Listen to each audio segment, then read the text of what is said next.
Welcome to Endurance Minded, the podcast where we explore what it really takes to build a life that's sustainable, enjoyable, and helps you reach your full potential. I'm your host, Taylor Thomas. Each week, I sit down with entrepreneurs, athletes, leaders, and high performers to unpack the mindset, habits, and hard-earned lessons that help us navigate challenge, pursue meaningful goals, and grow through the process. Whether we're talking about business, health, relationships, or personal growth, this show is about becoming the kind of person who can endure, adapt, and keep moving forward. Before we jump into today's episode, I want to take a minute to tell you about a new partner that I'm genuinely excited about. If you've listened to this show for any amount of time, you know I am extremely selective about who we work with, and I get approached by companies all the time. The answer has pretty much always been no. And that's why I'm really excited to announce that Oslo is becoming the official beverage partner of Endurance Minded. Oslo is a brand that creates their products with care and intention, and that's why it resonates so deeply with me. I've become close friends with Sam, the founder, and through our conversations about endurance, business, life, health, and everything in between, I believe that he has truly created a product that is unique and different, from the flavors to the production process. They just released their new blood orange and hibiscus flavor, and I've had the chance to try it, and I have to say that it is extraordinary and by far my favorite flavor yet. We have an exclusive discount for Endurance Minded audience. It's available in the show notes. We're going to link to that there. Do yourself a favor, hit that link, and go grab yourself a case. I can't wait to offer Oslo to our entire community. I'm grateful for Sam and for the Oslo team. And without further ado, please enjoy today's conversation. Hello, and thanks for joining me for another episode of Endurance Minded. Today's guest is Dr. Matthew Harmody. Dr. Matthew is a retired emergency physician, endurance athlete, mountaineer, living kidney donor, and the author of the book Ascending America. As part of a team of living kidney donors, he helped set a Guinness World Record by climbing the highest peak in all 50 states in just over 41 days, including Denali, one of the most challenging mountains in North America. But what fascinated me most about Matthew's story wasn't the mountains. It was how he made decisions. Because whether you're in an emergency room, on a mountain at altitude, or navigating difficult seasons in life, performance often comes down to one very simple question. Can you still think clearly when you're exhausted? How does fatigue impact our ability to move forward and make decisions in alignment with the outcomes that we want? So in this conversation, we explore decision-making under fatigue, under pressure, the discipline of restraint, what real endurance teaches us about risk, and why some of the most important moments in life have nothing to do with physical strength and everything to do with judgment. Matthew is a wealth of experience, knowledge. He reinvented himself and went back to school to be a doctor in his 30s. And his story, like so many of the stories that we share on Endurance Minded, applies to so many people in so many seasons of their life. So I know this is going to be one that our audience is going to get a tremendous amount of value out of. So without further ado, please enjoy my conversation with Dr. Matthew Harmody. Hey, Matt, welcome to the show. How are you? I'm doing well, Taylor. Glad to be here. Yeah, excited to have you. Let's get right into it. You got a great background and have done lots of amazing things, and I'm excited to unpack them. But I'm curious. You're an ER physician for a long time. You're endurance athlete. I believe it was in 2017. Correct me if I'm wrong in that, but you became a kidney donor to someone that you did not know, and so right there, pretty accomplished life, right? You got a lot of great things going on. You've done a lot. You've given back a lot, and then you decided to climb the highest points in all 50 states with a group of kidney donors. So I'm curious, why add that those climbs to your already what seems from the outside looking in already full life? Why tackle something like that? Yeah, that's a Great start. And yes, Taylor, you got all the facts straight there, including when I donated. It may not be obvious on the surface, but they're all readily linked to one another. So back in 2017, I did donate a kidney to a stranger. And I've always been a relatively private person. So the only people that knew that I donated a kidney or was going to donate were immediate family and, of course, my physician partners. I was going to be out of work for 4 weeks, and I wanted to reassure everyone that I wasn't ill, and that I fully planned to come back. So I remained that way for a number of years until I received a random email looking for a handful of kidney donors to summit Mount Kilimanjaro as a group. And my wife's not a big fan of hiking and climbing, and I didn't really want to do it badly enough to just go by myself. So it was a perfect opportunity. Signed up and joined 21 other living kidney donors. And of course, this was done to raise awareness. And so the end of my being private about my donation was reached. And I had to get my first social media account and do, press releases, interviews with local media, all to raise awareness. It's pretty difficult to do if you remain private about your donation. So that was such a great experience that it eventually led to what you recently referred to as our 50-state summit trip, in which we climbed the highest points in all 50 states in an attempt to set a Guinness World Record. Again, that was to raise awareness again about living kidney donation and how it doesn't hinder or disable you in any regard. You can be quite active well after your donation. That sounds, I mean, that's a pretty big endeavor. And I think I would describe that as a pretty, as an adventure, going, I mean, one, just get to all 50 states, but also, summiting the peaks there and, the logistics and everything that goes into that. I'm curious when I was, thinking about an experience like that. Again, the first word that comes to mind for me is adventure. And I'm curious, what role, if any, do you feel like adventure plays in a, a meaningful or fulfilled life? Yeah, I think that's a great question, Taylor. I think there are several examples of that. I think first and foremost, while there were in that trip 50 summits, of course, some of them were just walk-ups and, very easy, but out in your neck of the woods, they were quite challenging. I think they're just symbolic of life, and you face big challenges and small challenges, and it really is a mindset of how to tackle those and remaining positive. And I think it also translates, to other aspects of your life. You certainly don't wake up one to be a living kidney donor or wake up and try to climb some of the highest points in the United States. But through training, resilience, developing the right mindset.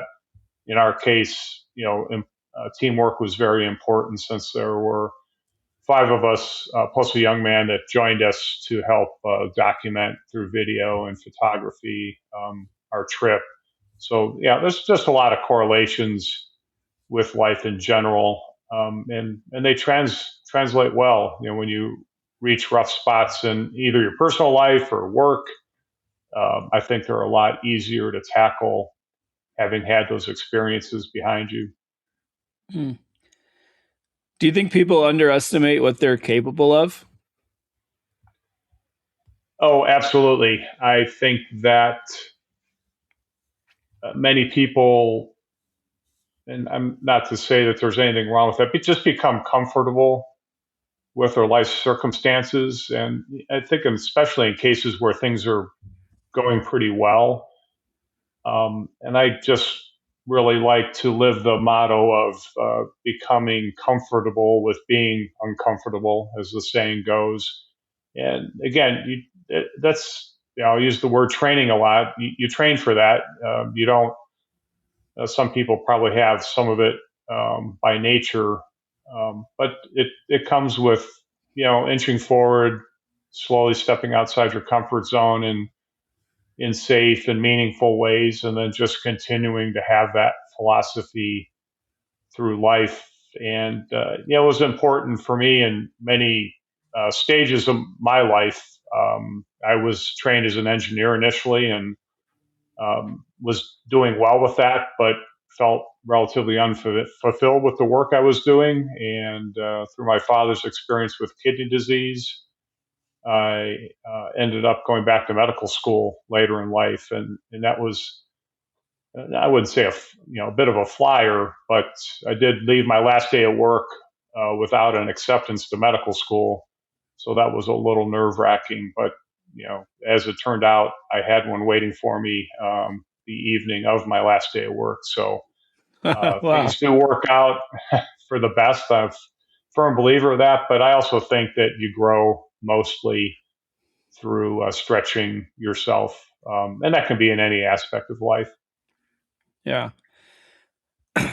That's a great story that that you made that decision to leave, and the next kind of door was sitting there open and waiting for you. What I mean, all those, whether it's the 50 states challenge, whether it's transitioning in your career, whether it's doing some of the other challenging things you've done, I mean, they are all just that, right? They're challenges, and it does make me think about, or just wonder, how is your relationship with challenges or being challenged um, changed, over the course of your life? I mean, you've done all of these different things up until you know more recently, some of the things we're talking about today. But yeah, I'm just curious, has that been something that's always been just kind of easy for you to wrap your head around, and you've always sunk your teeth into it, or does that play a different role in your life as you've evolved as a person? Yes, I certainly didn't grow up with that mindset.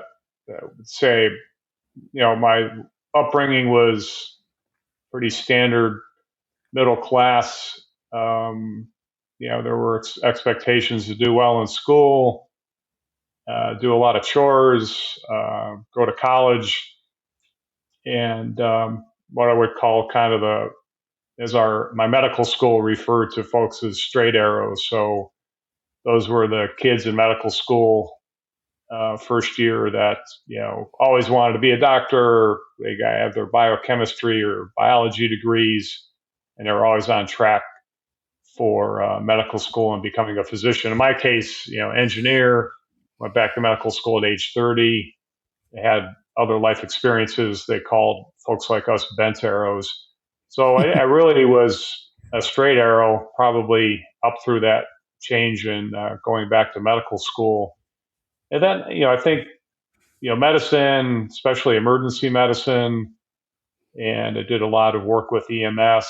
I just think my horizons really just became much more open, and I've also moved through a lot of different endurance activities. I know that's a big focus of yours, and briefly, and we can dive into any parts of these. As a distance runner in high school, college, I kind of sloughed off a bit, but afterwards started running marathons, doing triathlons, and then moved into ultra running, and eventually fell in love with what's called adventure racing. And briefly, if your audience is not familiar with that, it's a compass and map sport, and it's multi-sport. So it's usually a combination of trail running and off-trail hiking, mountain biking, and paddling, usually kayak or canoe. And the races are usually at least 6 to 8 hours long and can be as long as several days. And it's I usually would do them solo, though I've done some with teams.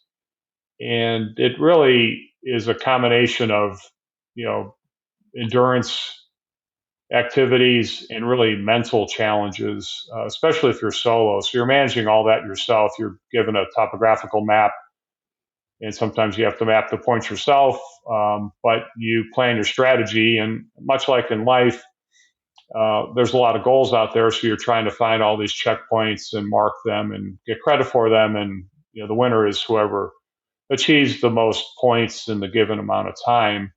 And people take different paths. And if you're a good navigator, you can make up some time and distance on people that are younger and faster. So I really enjoyed that. And you had to pay attention. This isn't just one step in front of the other running an ultra marathon on a fixed course.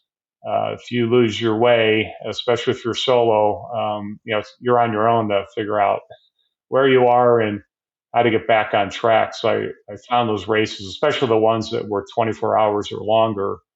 The overnight challenge was much, much more difficult, than daylight hours. So it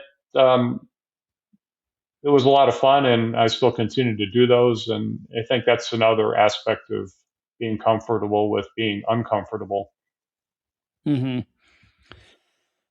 Thinking about one of the kind of central themes that comes to mind, in thinking about a lot of the things that you've done both professionally as well as personally, is really being able to kind of manage fatigue, under pressure, right? I imagine, as an ER physician, right? High stress environment when you were probably deficient on sleep, or fatigued both mentally and physically, and then on to endurance events and adventure racing and mountaineering and all these things. And I'm since you've seen fatigue in all of these different areas of your life, and you've wrestled with it and pushed through it, I'm curious your take on how you see exhaustion change people, or what impact does that fatigue have at kind of that 30,000 foot view. And then I'd love to just dive a little deeper into that as well. Yeah, the endurance training and racing and a career in emergency medicine, they're both complementary and also somewhat antagonistic against one another for obvious reasons. Maybe the complementary reasons are not so obvious, but yes, in a typical 8 to 12 hour shift, I think they estimate that you're interrupted as an emergency physician 10 to 12 times an hour. So if you can imagine doing a lot of hard decision making and having to recalibrate every few minutes, that mental fatigue just builds and builds and builds. And we had to be very careful, towards the end of shifts when you're obviously more fatigued than at the beginning of the shift, no matter who you are. It was just important to recognize, and that would result in making difficult decisions more slowly and more intentional, maybe, than some of the things that came more automatically earlier in the shift. I think it was important to keep a high level of self-care. And it really comes down to sleep, diet, and exercise for even most people, regardless of what you do in life. And so eating well, trying to sleep well, working rotating shifts was very disruptive to your sleep cycle.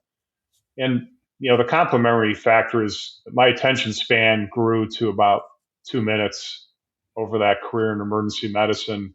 And really the only thing that kept me from not having that overtake my life was to go out and do long training episodes and long races, especially in adventure racing. Once I started, I never lost focus, so I could actually focus on something for hours at a time.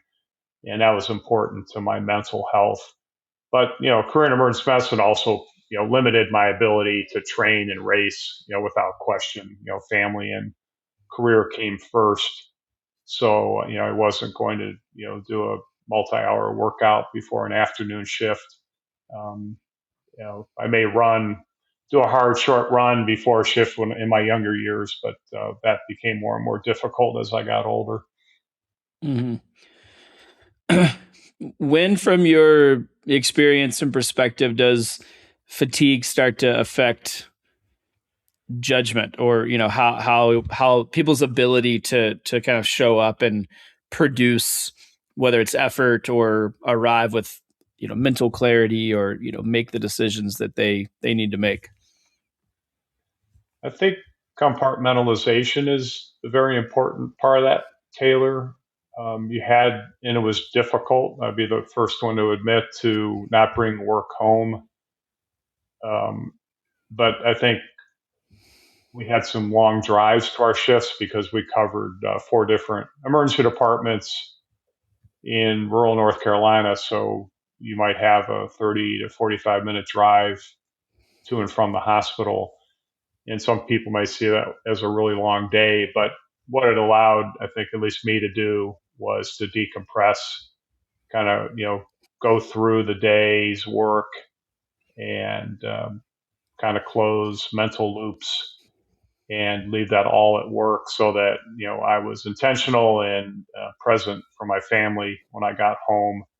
That was critically important. But I'll readily admit that, I slept walk through a lot of family activities. Um, and, that just the challenges in life that you face. It probably took me, after I retired a few years ago, Taylor, about a year to get my sleep re-regulated. And that's just so critical to being a top performer, which I'm sure you and many others recognize.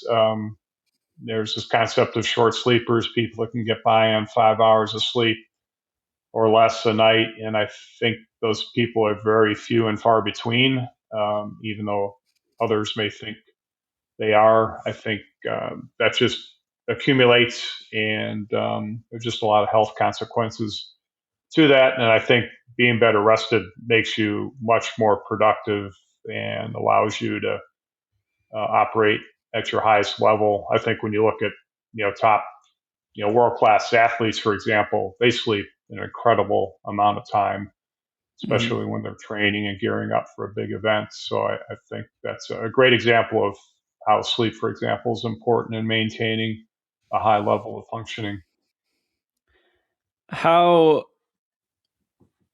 What's your, I'm curious, both given your background as a, as a medical expert, as well as your just own, physical endeavors.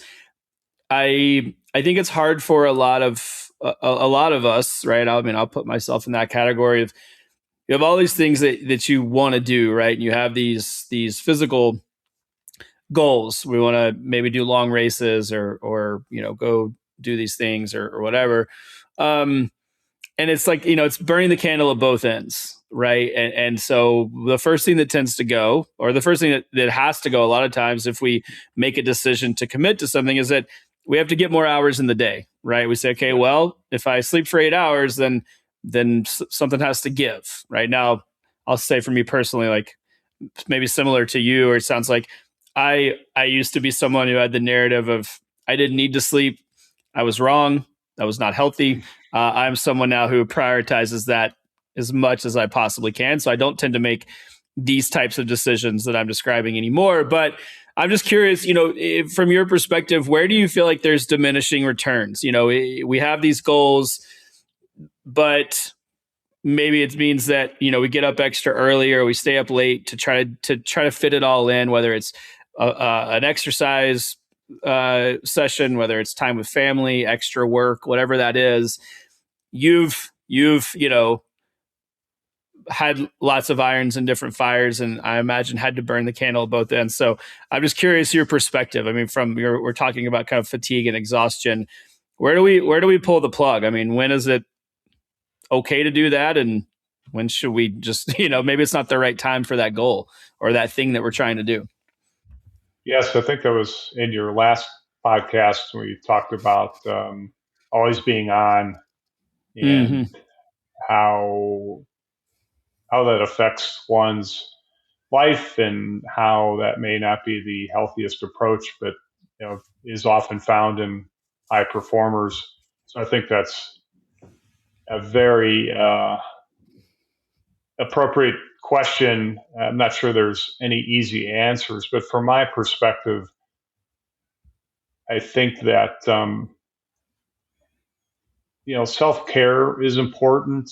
I was like you, Taylor, as an undergrad. I was probably in the 4 to 5 hours sleep range every night for the better part of 5 years, and there's just so much I wanted to do.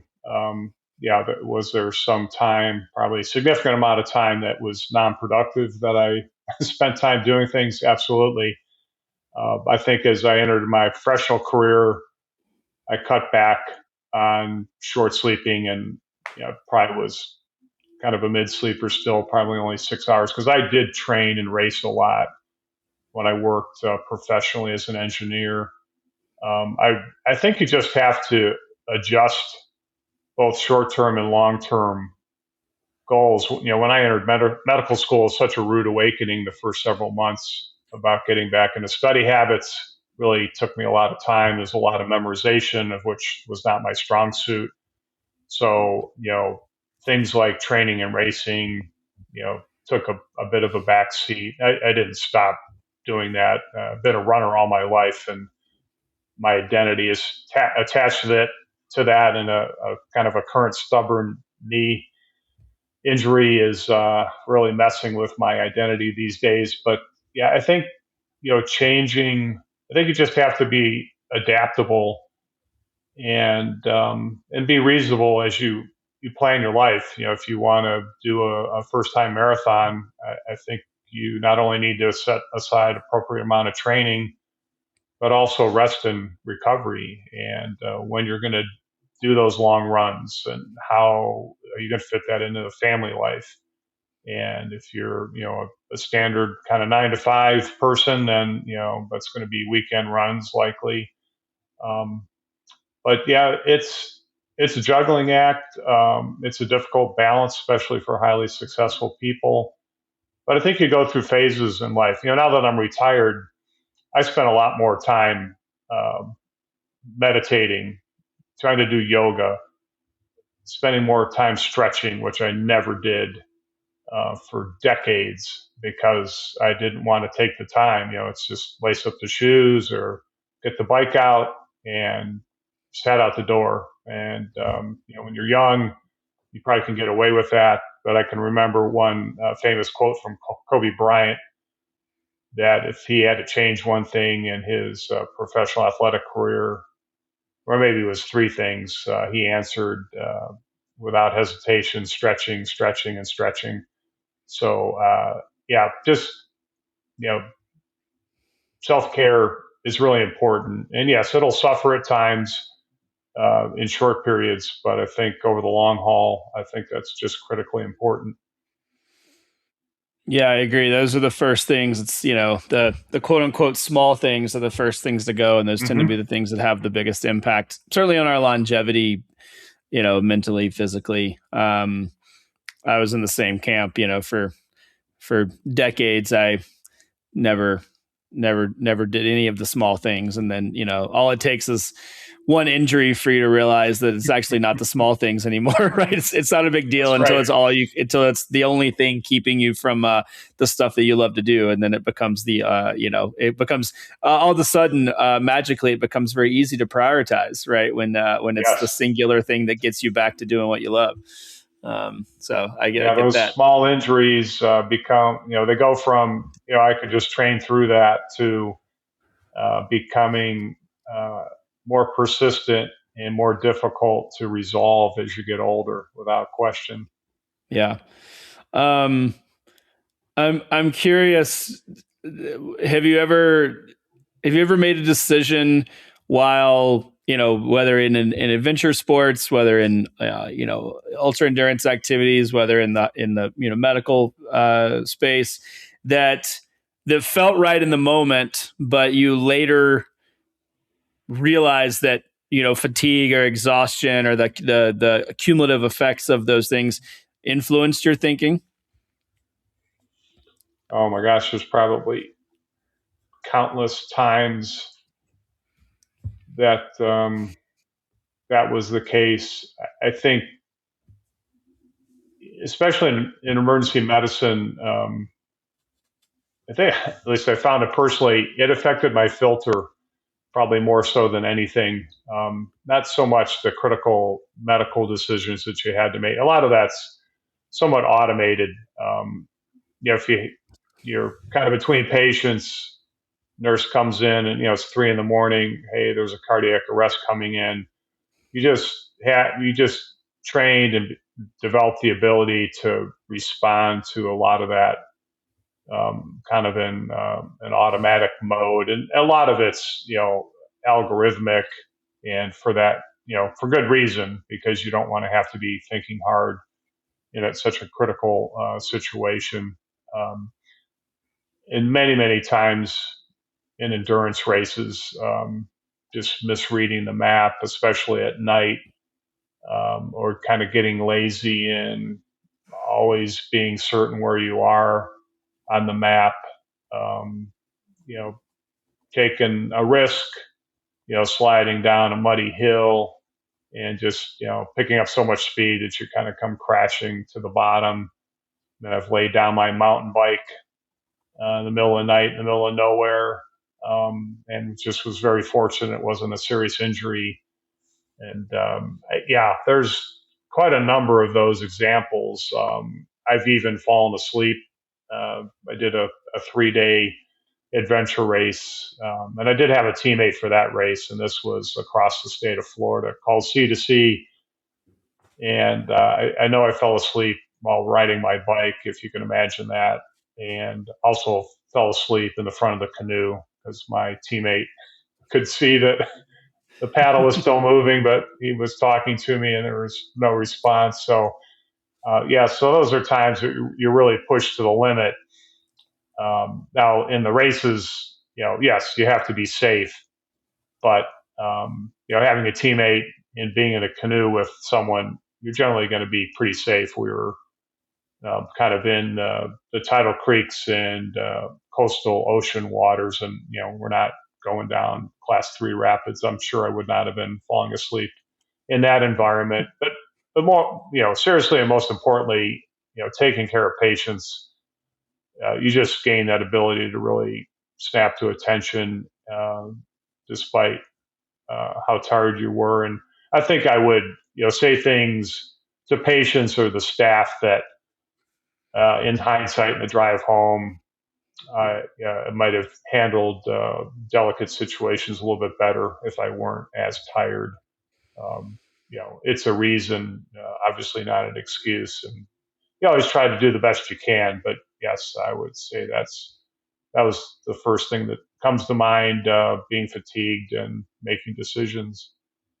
Yeah, communication breakdown. That's typically the first to go. When we're tired and just trying to push through that. Communication becomes certainly nuanced communication becomes a little harder to manage. Yes. If you're a coach, personal trainer, nutritionist, gym owner, or any kind of health and fitness entrepreneur, I want to ask you a question. Do you ever feel like you're incredible at what you do, but building the business feels harder than it should? Maybe you're struggling to consistently attract paying clients. Maybe marketing feels like you're throwing things at the wall, hoping something sticks. Or maybe you're just tired of trying to figure it out all by yourself. That's exactly why we created Growth Circle. Growth Circle is a community built specifically for health, fitness, and wellness entrepreneurs who want to build a business that's not only profitable, but actually sustainable. It's not another course with hours of videos you'll never finish. It's an ecosystem designed to help you grow. Inside Growth Circle, you'll get our masterminds, immersive quarterly retreats, our Inner Circle membership, where you'll receive ongoing mentorship, accountability, strategic coaching, and a community of people who genuinely understand what you're building. The goal isn't just to help you make more money.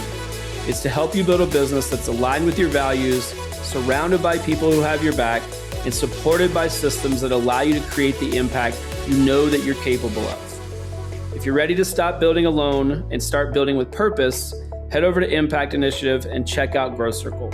We'd love to have you in our community. So I want to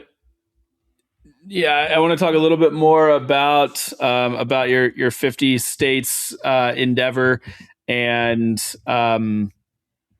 just curious to learn more about that. But I'm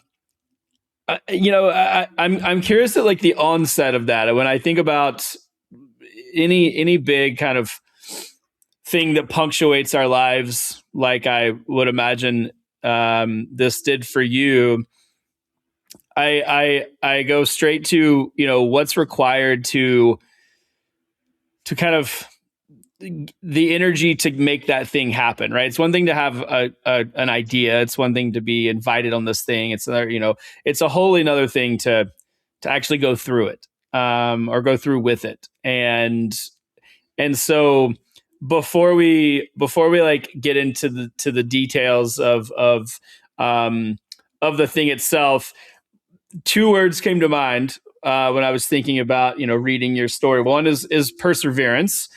And this is not directed at you. This is just largely speaking. I think about, okay, that would take a tremendous amount of perseverance. And then the other word that came to mind is that might also require some amount of stubbornness to see this thing through. Because I have to imagine, and I'm curious to learn more about what it actually took to do it. But how do you distinguish perseverance from stubbornness? Where did you land on any given time in that spectrum? Or feel free to use your own language there. Those are the two words that came to my mind to get something like this off the ground. Yeah, that's a great analogy and spectrum to talk from. I think number one, if you're doing an individual effort, that really is almost all internalized. In other words, it's you talking to yourself about, 1 foot in front of the other, or I'm going to press on, I'm going to get to the next mile marker or the next checkpoint or what have you. And the stubbornness, can get you into trouble, especially as an individual. But in this case, of course, we had 5 kidney donors taking on this event. And I think the team struggled because not everyone was on the same point in that spectrum you described, Taylor. And it, of course, changed over time for everyone. And you talk about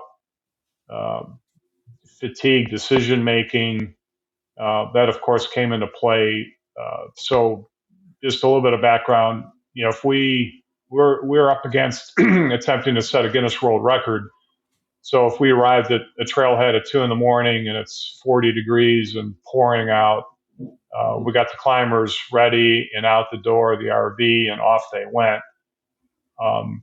There were times we tried to discuss risk tolerance, and I think everyone came in, which is natural and human, with different levels of risk tolerance.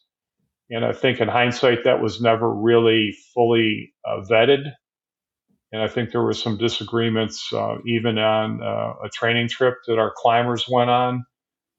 And that manifests itself, interestingly, in your neck of the world on Granite Peak, which is the highest point in Montana. We were faced with record snow that previous winter, and we were starting this event in mid-May. And it reached, for example, we couldn't get the RV, but within 2 miles of the trailhead. And that effort in good weather and no snow took our team captain, Dave Ashley, who reconned all these climbs in advance. It took him 18 hours round trip. And of course, that was by himself in good weather. It took him nearly 36 hours to summit and return. And actually, the rest of the team decided it was too risky for the final summit attempt, so they turned around. And it was just a very difficult time because we had one of our climbers drop out at that point in the effort, in part because of some minor illness and injury, but also in part because of her risk tolerance differed from others on the team.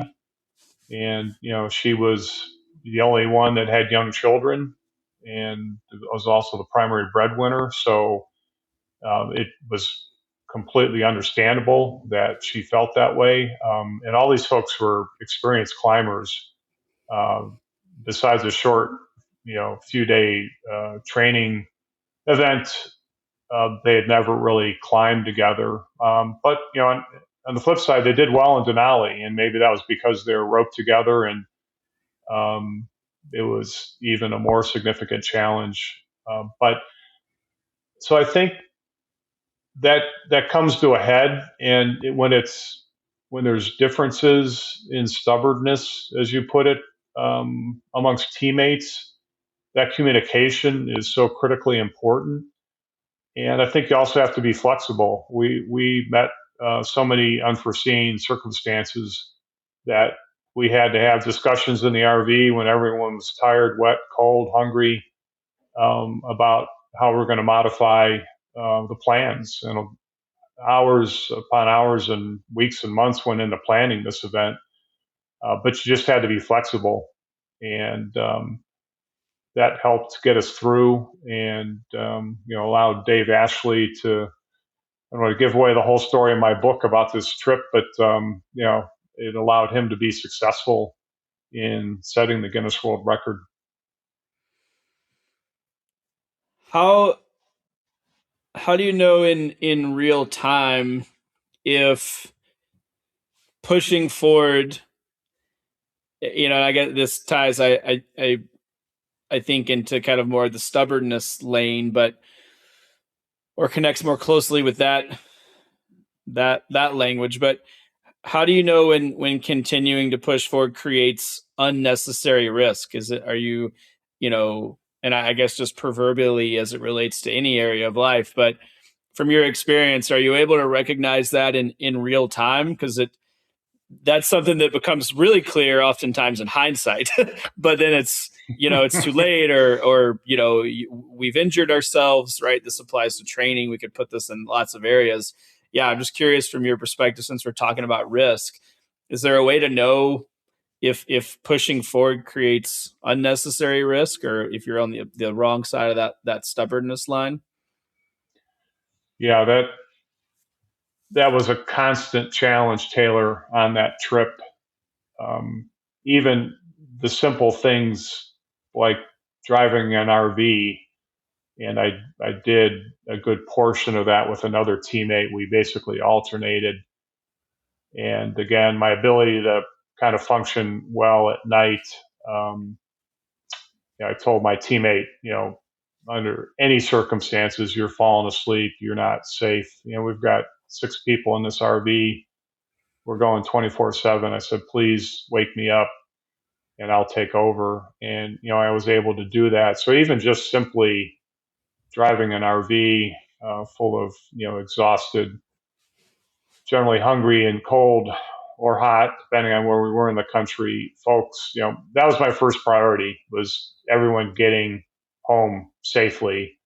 And I was, of course, also served as the medical person for the team. So we were fortunate really not to have any medical emergencies, but we were just in some tremendously remote places that would be very difficult to get help if we needed it. So I think that was also an important assessment of risk. And maybe some of your listeners are familiar with what's called summit fever. And, that's a known concept where people go beyond their capabilities and probably beyond most people's risk assessment, and pushing on to a summit because they're so close and they don't want to turn around because of everything that's been invested in that particular climb, wherever you are. And, it goes along with the sunk cost fallacy too. And I think we suffered from that. And briefly, it was, we'll pick Granite again, and the highest point in Montana. It was several hours to get to that trailhead or near the trailhead from our previous trailhead. And in hindsight, which of course is 2020, as you mentioned, we should have realized that we're 2 miles short of the trailhead. That'll have to be hiked and snowshoed up. That should have been a sign to say, hey, yes, we've sunk 5 or 6 hours getting here, but we're going to be moving so slow and post-holing most of the way. Let's come back, right? Let's move on, skip the Northwest state high points because those are most of the ones that were still snow covered. And that's eventually what we did. It took us a couple of high point attempts to realize that. But that was never in the plans. It was always to go counterclockwise, starting in Illinois and finishing in Maine for several reasons. But we got to Maine. We had left 5 high points out west, so we flew back to LA and tackled them at the end. But yes, we could have made life a little bit easier if we would have been thinking clearly and taking those risk questions well rested, well fed, and had a much more easier time of it. Hmm.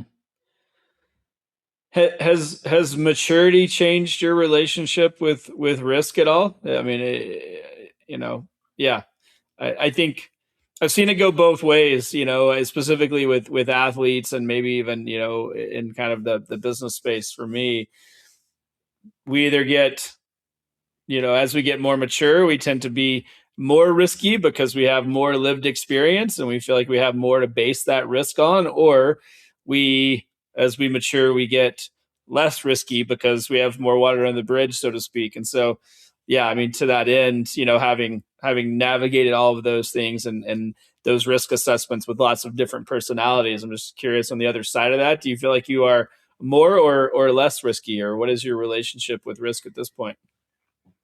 I would say that it really depends on the topic for me, but I would summarize it by saying I'm probably less risk averse in the important things in life now and was less risk averse in, kind of maybe just lump them all in the avocation space when I was younger. So yes, I'm doing an adventure race or, multi-hour orienteering event out in the woods somewhere unfamiliar for hours at a time. When I was young, yes, I would probably try to walk over that slippery log that's, 6 feet high and, 12 feet across water in which I didn't want to get my feet wet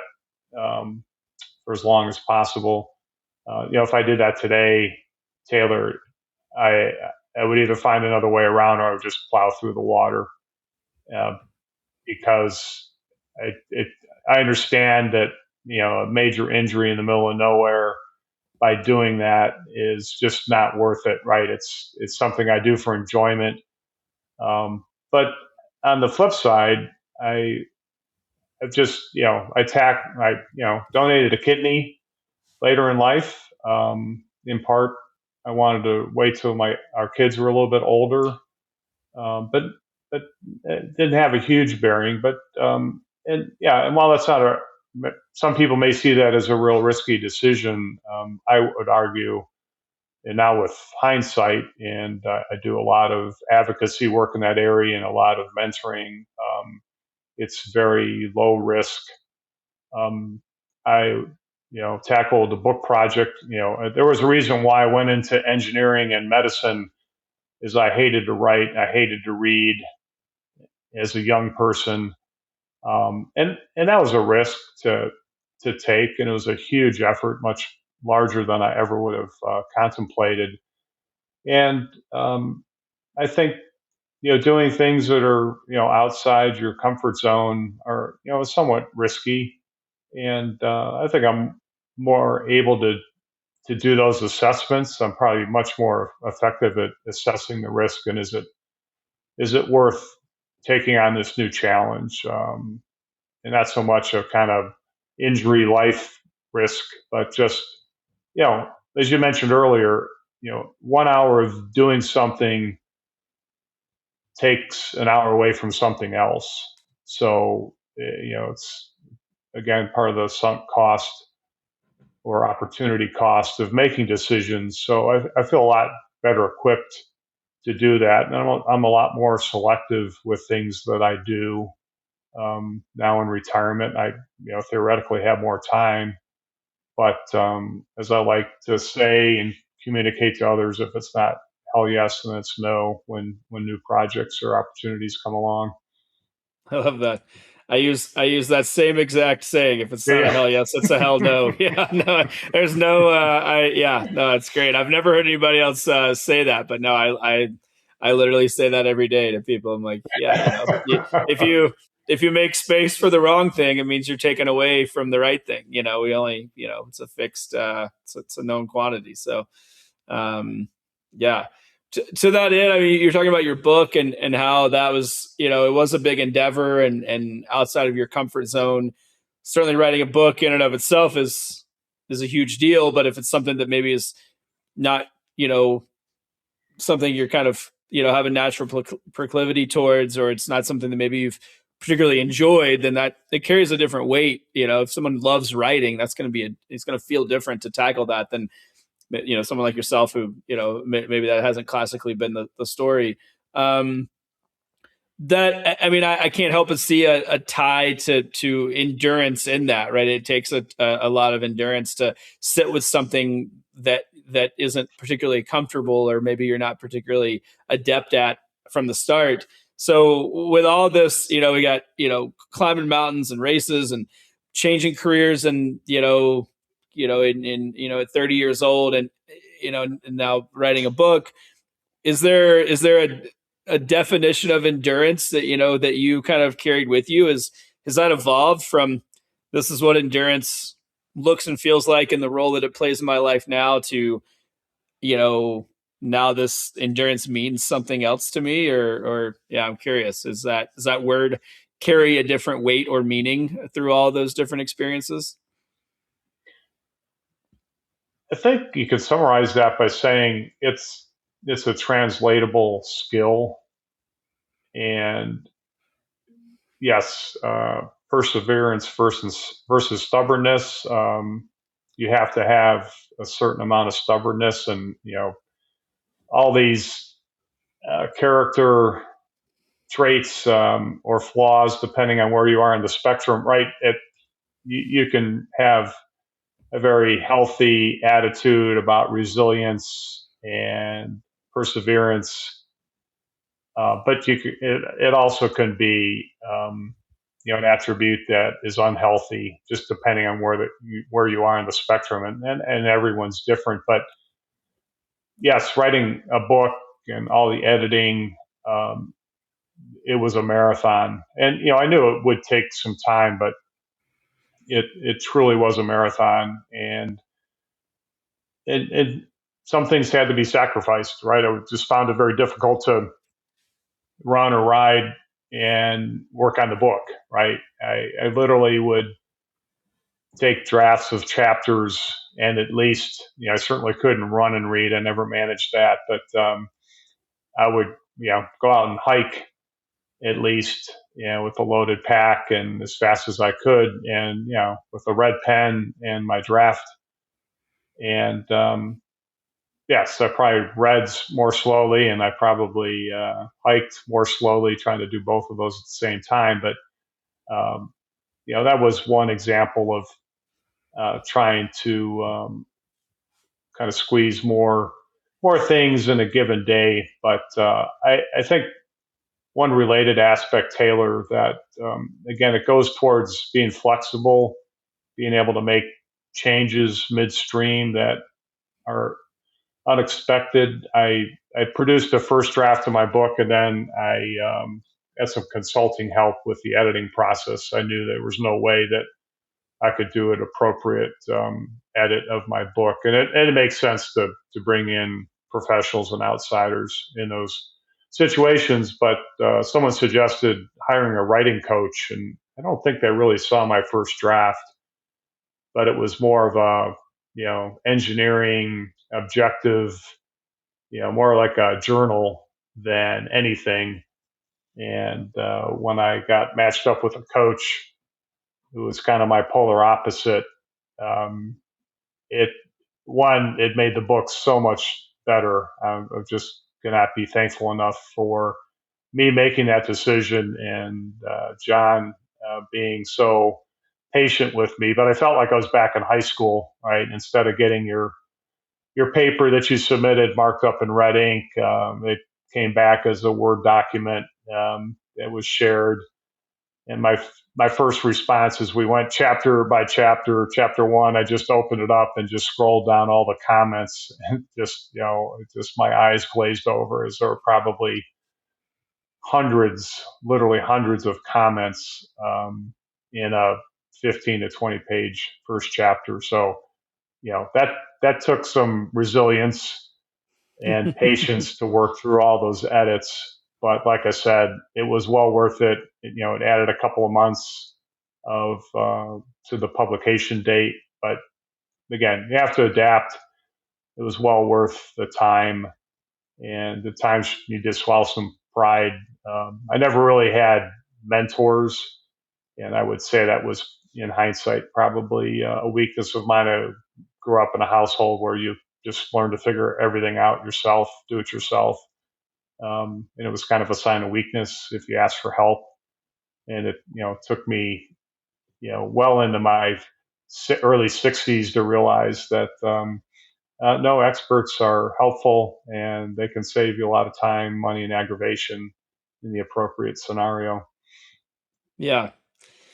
Yeah. I think you have to, live through those experiences before you can kind of recognize that sometimes doing it on your own isn't actually the best, that there is true value in you know shortcutting that, even if it's not shortcutting the time, shortcutting Right. the output and making that better. I think a lot of us have beat our heads against the wall before we recognize that's not a productive use of time. That's right. Yeah, there are experts for a reason, and so what I want to shift gears a little bit, because with all of this, the shift is then me thinking about, all of these takeaways that we've talked about, and whether it's endurance or risk or, stubbornness and perseverance, and all of these great through lines of all of that have kind of punctuated and ultimately tie together all of the things that you've done. I'm curious why it was important, or kind of the meaning behind tying, your record attempt in the 50 summits to kidney donation awareness, because that is that's a bit of a shift. I know you've done a lot of other things. What about that, and the cause itself? Why was it important that it was tied to something bigger than just your ability to do this thing and to execute on it? A little bit of backstory that I think I probably glossed over earlier. I mentioned my father had kidney disease, so he showed up reluctantly to an emergency department at age 50, really sick. I was away at school. It took a lot to drag my father to the hospital, and he was found to be in complete kidney failure, so his kidneys stopped working, and that generally occurs over time. But he never went and saw a doctor, so who knows? So they put him on what's called dialysis to save his life. and he persisted on that for several years. And it's just not a perfect replacement for our kidneys. So people generally gradually decline in their quality of life. And he reached a point where he did not want to go on living any longer and stopped taking dialysis. And then, of course, shortly past thereafter, living kidney donation, which I did eventually, is the gold standard for people with failure and on dialysis. Unfortunately, my father never wanted to consider a living kidney donation from a family member.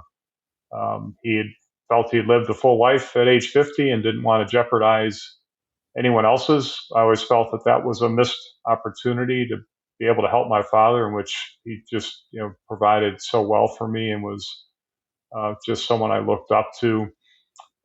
It led me, as I mentioned earlier, back to medical school and working in the emergency department. I saw people like my father every day on dialysis, and I reached a point where if I couldn't help my father, I wanted to help someone else, so I donated to a stranger.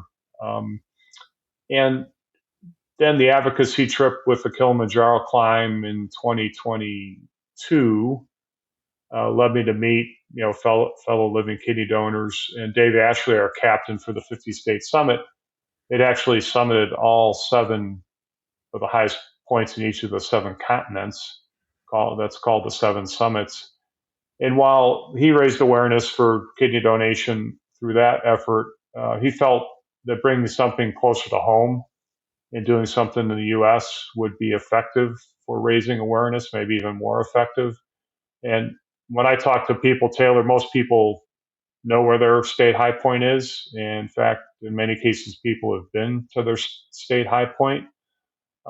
So we had, great social media following. We had a lot of people come out and do part or all of some of the climbs with the team. And it was just a much more effective area of awareness. And it's important to me because there's such a shortage of kidneys. There's 93,000 or so people on the kidney wait list in this country. And unfortunately, about half of them will die before they receive a kidney. So it's a tremendous need. Of course, it's near and dear to my heart for the reasons I just mentioned. And that's what I do pretty much full time now, is living kidney donation advocacy. Wow, those are staggering numbers. I, as someone not connected to that space, I had no idea it was so. One, there were so many people on the list, but two, the need that was there, that is there. Your book is Ascending America, and that documents the 50 States Summit endeavor that we've talked about. What do you hope readers take away from Ascending America, from the book? It's a fun adventure read, and I think people will be able to relate to some geographical part of the book, either places they've lived or where they currently live, and hopefully, in a way, it gets people out that maybe like, I've never been to our state high point. Let's spend a day or a weekend checking that out. Secondly, you'll learn each of our donor and recipient stories. So there's 5 of us, and of course 10 stories, and they're just very heartfelt and, quite honestly, the best part of the book, in my opinion. And thirdly, being a physician, I couldn't help myself by putting a short guide in the back of the book that takes the reader through the entire transplant community. So what's it like to have kidney failure and be on dialysis? What's it take to become a living kidney donor? All the way through to what the future holds. People have probably read in the lay press about pig kidney transplants. So I talk a little bit about that and how that may be a potential solution. So those are the 3 takeaways from the book. Well, this has been a lot of fun, Matt. I'm grateful for your experiences and for you taking the time to share them in your your takeaways with me and our audience. So I'm grateful. Thank you. Absolutely. You're welcome, Taylor, and had a great time and very much enjoyed it.